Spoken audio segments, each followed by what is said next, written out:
پر اس کا مظاہرہ تو آج انہوں نے خود کر دیا کہ آپ پریس کلب میں نہیں جا سکتے ہیں، اور وہاں پولیس والے موجود تھے، کچھ ہمارے ظاہر اسی شہر کے لوگ ہیں، شناسا بھی تھے، کچھ کو خفت کا بھی سامنا کرنا پڑ رہا تھا۔ ایک کانسٹیبل نے مجھے بڑی محبت سے کہا کہ ہم جانتے ہیں کہ آپ ہمارے بھائی ہیں اور یہ غلط اقدام ہے، لیکن کیا کریں، ہمیں اوپر سے آرڈر آیا ہے۔ تو یہ جو ہمارے حکمران طبقات اتنے نااہل ہیں، میرے خیال میں اس سے قبل کہ ہم آگاہی پیدا کرتے، آگاہی انہوں نے پیدا کر لی، ایک ایشو سے پہلے ایک ایشو انہوں نے پیدا کر دیا۔ جب آپ کوئٹہ پریس کلب میں داخل نہیں ہو سکتے، اور ان کا جو نمائندہ تھا بنارس خان وہ موجود تھا، اس کے باوجود تالے کی چابی نہیں کھل رہی تھی، جسے زبردستی کارکنوں نے توڑ کر کھولا ہے، جو باعث شرمناک ہے اور اس بات کو تقویت دیتا ہے۔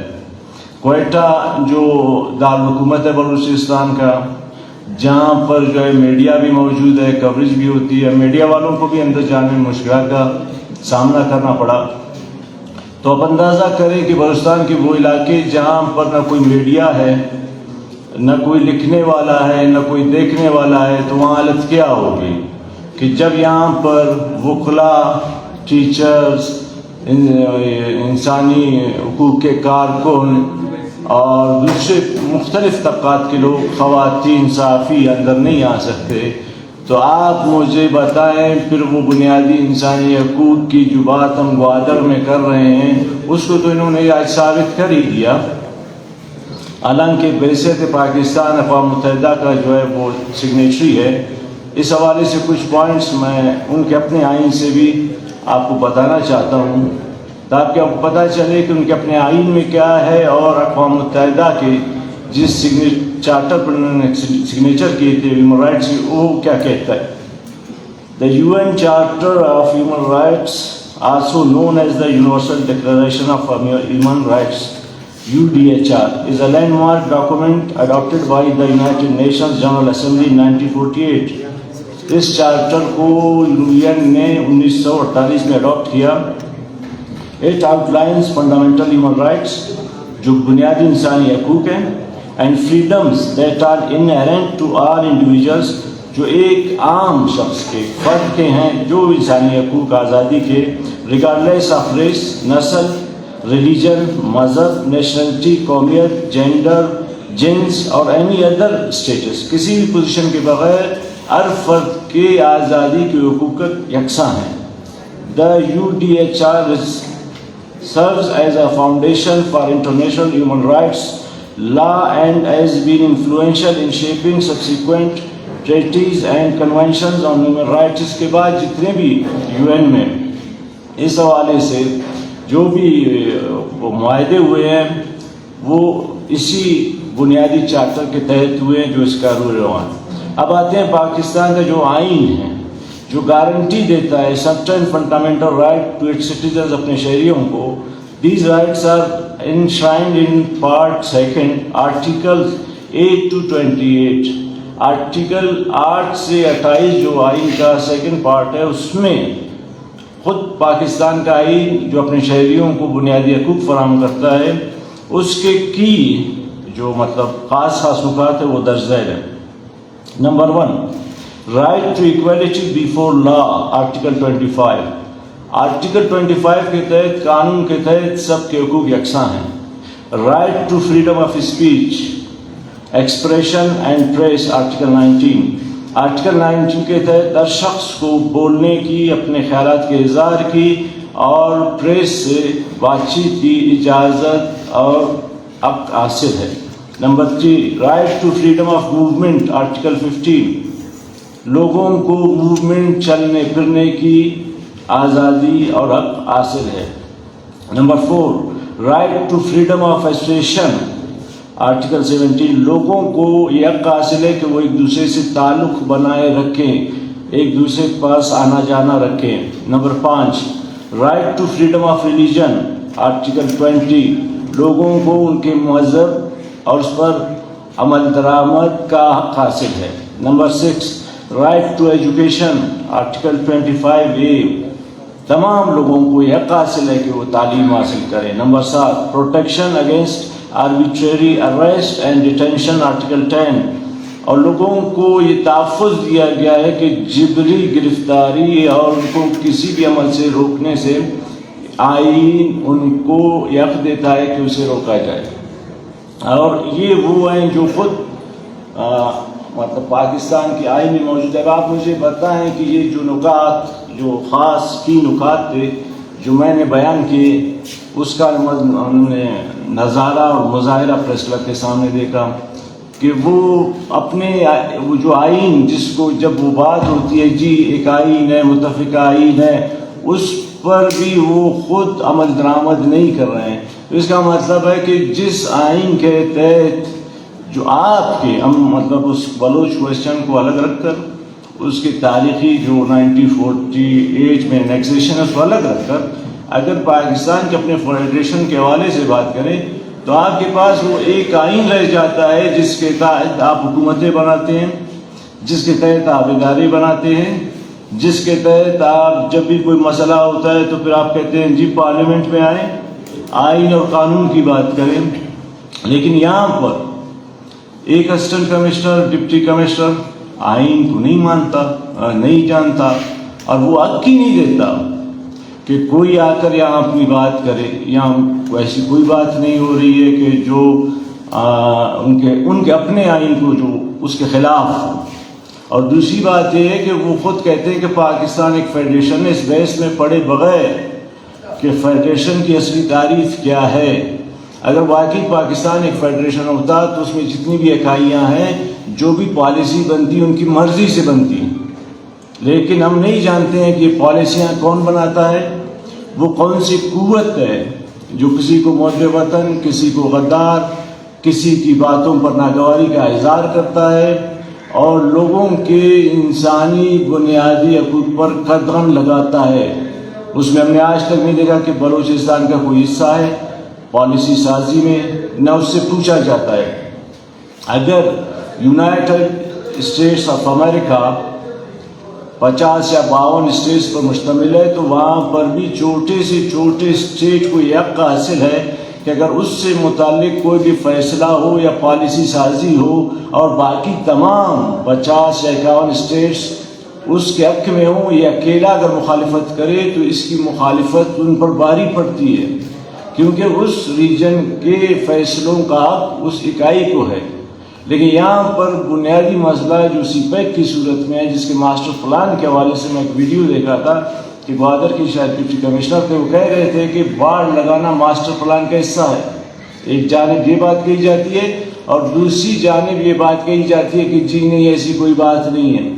آپ مجھے بتائیں کہ آپ کس قانون کے تحت اپنے آئین کے تحت بھی آپ اپنے آئین کی خلاف ورزی کر رہے ہیں. آپ لوگوں کو موومنٹ سے کس طرح روک سکتے ہیں؟ آپ لوگ باڑ لگا کر ان کے ایک دوسرے کے تعلقات کو کس طرح اس پر پابندی لگا سکتے ہیں؟ نہ صرف اس سے سیاسی مسائل جنم لیں گے, اقتصادی مسائل بڑھیں گے, بلکہ یہ جو کلائمیٹ چینج ہے جو موسم کے اثرات ہیں اس پر ایکو سسٹم پر بھی اس کے برے اثرات مرتب ہوں گے. یہ ایک عالمی مسئلہ ہے. اور پھر کہتے ہیں کہ جی بلوچ جو ہیں وہ نہیں مانتے ہیں, بلوچ جو ہیں غدار ہیں, بلوچ پتہ نہیں کیا کیا بہت ساری باتیں کرتے ہیں. پھر کہتے ہیں کہ جی پارلیمنٹ, اب پارلیمنٹ کا عالم یہ ہے کہ جو پارلیمنٹ کی سیاست کرتے رہے اب وہ خود سڑکوں پر آ کر سیاست کر رہے ہیں. تو آپ مجھے بتائیں کہ سیاست کا صحیح راستہ سڑک ہے یا پارلیمنٹ؟ تو اگر سڑک ہی صحیح راستہ ہے تو پھر وہ کیوں پارلیمنٹ کی بات کرتے ہیں؟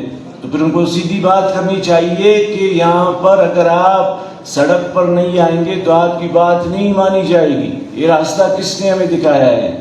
خود جو اسمبلی میں بیٹھے ہیں وہ کہتے ہیں کہ ہماری اسمبلی بے اختیار ہے, ہماری قراردادیں اسلام آباد میں ایک سیکشن آفیسر ڈیل کرتا ہے.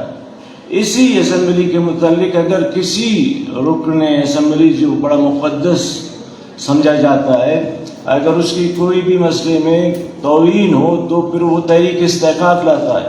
لیکن مشرف کے زمانے میں ہم اسی اسمبلی کو جس کو مقدس کہا جاتا ہے یہاں دالی بٹتی دیکھی, سب کو پتہ تھا کہ ریلیف کمشنریٹ تھا, یہاں خیراتی ادارے اور جو مختلف قدرتی آفات کے مواقع پر جو کچھ آتا تھا وہ اسمبلی میں رکھ کر اس کو ایک خیراتی ادارہ بنا کر چلایا جا رہا تھا، اور اس وقت اس کے سارے محافظ، کوئی دبئی بھاگ چکا تھا، کوئی پتہ نہیں جس کے جہاں سینگ سمائے وہ بھاگ چکا تھا۔ پھر دوسری بات یہ اس طرف بھی آتے ہیں کہ آج جو بلوچستان کے ایشوز ہیں، اب دیکھیں سمندر کا مسئلہ ہے، ظاہر ہے سمندر امپورٹنٹ، اس کی اپنی اپنی اہمیت ہے، اور بلوچستان کی اہمیت اس لیے، بلوچ کا مقدس شاید اس لیے بھی خراب ہے تو وہ ایک ایسے میل وقوع میں رہتا ہے جس کی اسٹریٹجک پوزیشن بہت اہمیت رکھتی ہے۔ ایک جانب اس کا سرحدی علاقہ افغانستان سے ملتا ہے تو ایک جانب ایران سے، اور دوسری جانب سمندر ہے۔ سمندر افغانستان بھی لینڈ لاک ہے، پنجاب بھی لینڈ لاک ہے، سوائے بلوچستان کے ایک ہی راستہ ہے جس سے آپ پوری دنیا کو آسانی سے کنیکٹ کر سکتے ہیں، وہ ہے سمندر کا، اور سب سے بڑا ڈیپ سی پورٹ وہ قدرت نے بلوچوں کو دے رکھا ہے۔ اگر آپ اس کو اٹھا کر لے جا سکتے ہیں تو لے جائیں، اس میں نہ ہمارا کمال ہے، نہ ہم نے یہ سمندر بنایا ہے، نہ یہ تو قدرت نے ہمیں بخشا ہے۔ اور اس پر اب مسئلہ یہ ہے کہ بلوچستان میں ہم کیا کریں؟ اگر بلوچستان میں سونے اور چاندی کے اور پتہ نہیں کیا کیا ذخائر ہیں تو ہم نے تو نہیں بنائے، قدرت نے دیے ہیں۔ اگر بلوچ اس خطے میں رہتا ہے تو یہ بھی قدرت نے اس کو بخشا ہے، یہ کسی نے اس کو دیا نہیں ہے۔ تو اگر آپ یہاں بلوچوں کی ترقی کی بات کرتے ہیں تو آپ مجھے بتائیں کہ کوئٹہ میں جو سوکال ترقی ہے وہ آپ کو کہاں نظر آتی ہے؟ آپ جو ایجوکیشن کا حق دیتے ہیں، آپ کا آئین، وہ ایجوکیشن آج تک ہمیں کیوں نہیں ملی؟ 70 سال گزر جانے کے باوجود لٹریسی ریٹ زیادہ ہے، اور جو بچے ہیں جن کو اسکول جانے کی نوبت ہی نہیں آتی ان کی تعداد لاکھوں میں ہے۔ جب آپ کے پاس پڑھے لکھے لوگ نہیں ہوں گے، جب آپ کے پاس ہیومن ریسورس کی کمی ہوگی تو پھر حالات یہی ہوں گے کہ آپ اب جیسے الیکشن میں جس طرح کے لوگ لائے گئے، اب ان کا بنیادی کام اگر ہم دیکھیں اصولاً اکیڈمک ویس تو نہیں ہے، وہ تو قانون سازی ہے، لیجسلیشن ہے، لیکن ان میں سے کتنوں کو انگریزی پڑھنا آتی ہے یا اردو پڑھنا آتی ہے؟ نہیں آتی ہے۔ اور اکثر یہ سوال جو ہے وہ نیب پر مطلب یہ تنقید کی جاتی ہے کہ نیب نے بلوچی یا براوی کے بجائے اردو کو سرکاری زبان کیوں قرار دیا؟ تو اس حوالے سے 2014 میں میری سردار عطاءاللہ مینگل سے ورڈ میں ملاقات ہوئی تو میں نے ان سے سننا چاہا کہ سردار صاحب یہ آپ لوگوں پر مطلب ایک الزام لگایا جاتا ہے کہ نیب کی نیشنلسٹ حکومت تھی اور اس نے اردو کو سرکاری زبان بنائے رکھا، تو انہوں نے کہا کہ براوی بلوچی میں اتنا میٹیریل نہیں ہے کیونکہ زبان پر توجہ ہی نہیں دی گئی ہے۔ آج بھی سرکاری طور پر یہ زبانوں کو مطلب ان کے ویکیبلریز مٹ رہے ہیں، ختم ہو رہے ہیں، ان کی عاقبت کو خطرہ ہے، لیکن اس کے لیے کوئی ایسے ادارے نہیں ہے کہ فنڈنگ کریں، بچائیں۔ تو اس وقت آپ بتائیں کہ بلوچی براوی کا جو دامن تھا وہ کتنا تنگ تھا۔ پھر انہوں نے یہ کہا کہ ایک اور ان پر الزام لگایا جاتا ہے کہ جی انہوں نے ٹیچروں کو نکالا، اور ہمارے اپنے لوگ بھی کہتے ہیں کہ جیسے تعلیم متاثر ہوئی۔ تو میں نے کہا کہ مجھے تو پتہ ہے کہ یہ جو 1 یونٹ جب ٹوٹا تو یہ کر جو پنجاب کے وزیر اعلیٰ تھے ان کا ایک منصوبہ تھا کہ بلوچستان حکومت کو ناکام بنایا جائے، تو انہوں نے پولیس والوں کو ان کو بلایا تاکہ حکومت ناکام ہو۔ لیکن میں نے کہا سردار صاحب میں آپ سے سننا چاہتا ہوں، تو سردار صاحب نے کہا کہ میرا قطعاً کوئی ایسا ارادہ نہیں تھا، نہ میں ٹیچروں کو نکالنا چاہتا تھا، نہ میں پولیس والوں، اس کے برعکس میں ان کے پاس گیا اور میں نے ان کو آفرز دی کہ اس سے زیادہ میں آپ کو حقوق دوں گا، آپ بلوچستان کے لیے کام کریں، اور یہ جو آپ کو پنجاب بلایا جا رہا ہے اس سازش سے آپ کو کچھ نہیں ملے گا، آپ واپس بدو بن کر لوٹ آئیں گے۔ پھر انہوں نے کمال کی بات کی۔ آج آپ دیکھیں کہ ہمارے جو آئے ہیں نمائندے وہ ایک ACDC کے سامنے بیچارے کمزور ہیں، بات نہیں کر سکتے ہیں۔ چیف سیکرٹری تو بڑی چیز ہے۔ ایک زمانہ تھا یہاں وہ بڑے یا سینئر لوگ جانتے ہیں کہ جو کوئٹہ کا کمشنر ہوتا تھا وہ وائس رائے کی حیثیت رکھتا تھا، اتنے اختیارات ہوتے تھے۔ چیف سیکرٹری تو بہت بڑی چیز تھی، اب اس کی اتنی اہمیت نہیں ہے، لیکن پھر بھی ہمارے MP صاحبان چیف سیکرٹری سے ڈرتے بھی ہیں، کتراتے بھی ہیں، بات کرنا بھی نہیں چاہیں بھی تو نہیں کر سکتے۔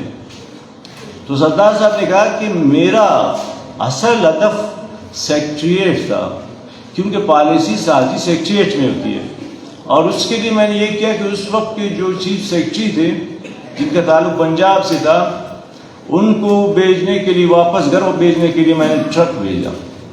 ٹرک آپ ایک تصور کریں کہ 70 کا زمانہ اور چیف سیکرٹری اتنا پاورفل کہ وائس رائے کیسے کرتا ہو اور ایک وزیر اعلیٰ اس کو کیا ٹرک کے ذریعے بھیج کے اپنا جو بھی ہے بمبوسا ڈالے اور جائیں اپنا گھر. تو کہتا ہے کہ چیف سیکرٹری میرے پاس آئے. سردار صاحب نے کہا کہ سردار صاحب آپ نے کوئی ایسا حکم نامہ جاری کیا؟ تو سردار صاحب نے کہا ہاں میں نے کیا ہے. میں رولز آف بزنس کو نہیں جانتا, میں جاہل آدمی ہوں بھائی, آپ اپنے گھر چلے جائیں, ٹرک میں بیٹھے جائیں. جب انہوں نے دیکھا کہ سردار صاحب سیریس ہیں تو تھوڑا سا وہ ڈرامہ کرنے لگے کہ میں دل کا معارضہ ہے مجھے اور پتہ نہیں کیا کیا. تو سردار صاحب نے کہا کہ میں نے ان سے کہا کہ میں نے پہلے ہی آپ کو کہا کہ میں رولز آف بزنس نہیں جانتا, میں جاہل آدمی, کبھی کبھی تھپڑ بھی مارتا ہوں. تو سیکرٹری صاحب کو انہوں نے ٹرک میں بھجوایا. آج یہ جرت کون کر سکتا ہے آپ بتائیں؟ یہی وجہ ہے کہ آج ایک اے سی ڈی سی وہ سارے فیصلے کرتا ہے جس کو پتہ ہی نہیں. تو جب آپ کو آج پریس کلب کے ساتھ پہلا دن ہے کہ مجھے ہمدردی ہو رہی ہے, ویسے مجھے کبھی ہمدردی نہیں ہوئی, میں ان کا حصہ رہا ہوں. آج ان کی بے بسی دیکھ کر مجھے ان کی بے بسی کا بھی اندازہ ہوا. تو آپ اندازہ لگائیں جب آپ پریس کلب میں صحافی جن کا گھر مسکن ٹھکانہ ہے وہ بیچاروں کی طرح دیکھ رہے تھے, تو پھر باڑھ کا ایشو تو آپ کو سمجھ آ جانا چاہیے کہ کیل سارا کیا ہے, اس پر مزید کیا بات کریں. بڑی مہربانی.